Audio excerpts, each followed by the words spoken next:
안녕하세요. 닥통 네이버 지식인 상담의 신홍범입니다. 목류병과 렘수면 행동장애의 차이는 무엇일까요? 우선 다른 질환입니다. 다른 질환이고요. 목류병은 이제 소아에서 좀 더 흔하고요.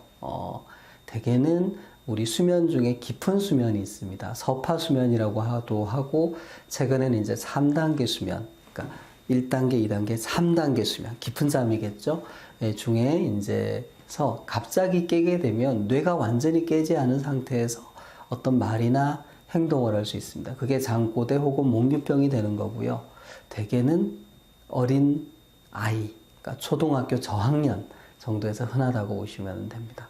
크면은 좋아진다고 얘기하고 실제로 그런 경우가 많고요. 드물게 커서, 즉 만 20세가 지나서도 목류병 증상이 남아있는 사람들이 있습니다. 특히 군인들, 저희 클리닉에 방문하시는 경우가 있는데, 이 경우에는 이제 조금 더 복잡한 생각을 해봐야 되고요. 우리가 검사를 통해서 상황을 파악하고 치료 방침을 세우기도 합니다. 한편, 렘수면 행동장애는 노인의 질환입니다. 50대 이후 주무시다가 꿈 내용을 행동으로 옮깁니다. 그래서 훨씬 목류병보다 격렬하고요. 소리도 크게 내시고 손발도 움직이고요. 본인이나 옆 사람이 다칠 수도 있고요. 이런 여러 가지 일들이 일어날 수 있습니다. 위험합니다.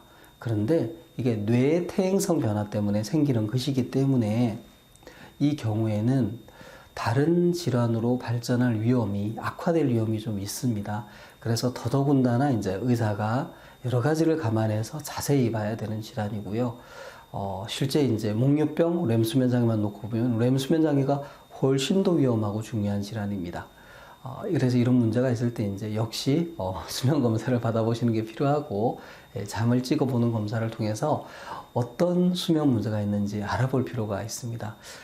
수면 다운 검사는 이제 수면 질환을 진단하는 기본 검사고요. 하룻밤 동안 이제 주무시면서 수면 상태를 찍어보는 건데, 말씀드린 목류병, 렘수면 장애 외에도 코골이, 수면무호흡증, 불면증, 하지불안증, 주기성 사지증 등 여러 가지 수면 질환의 진단에 사용이 됩니다. 그래서 이제 처음 들으시는 분들은 그 수면 다운 검사는 뭐길래 이 질환도 진단하고 이 질환도 진단하고 이것도 진단하고 이렇게 되느냐, 이렇게 이제 의문을 품으실 수 있는데, 수면 다운 검사가 종합 검사이기 때문에 그렇습니다. 이상입니다. 감사합니다.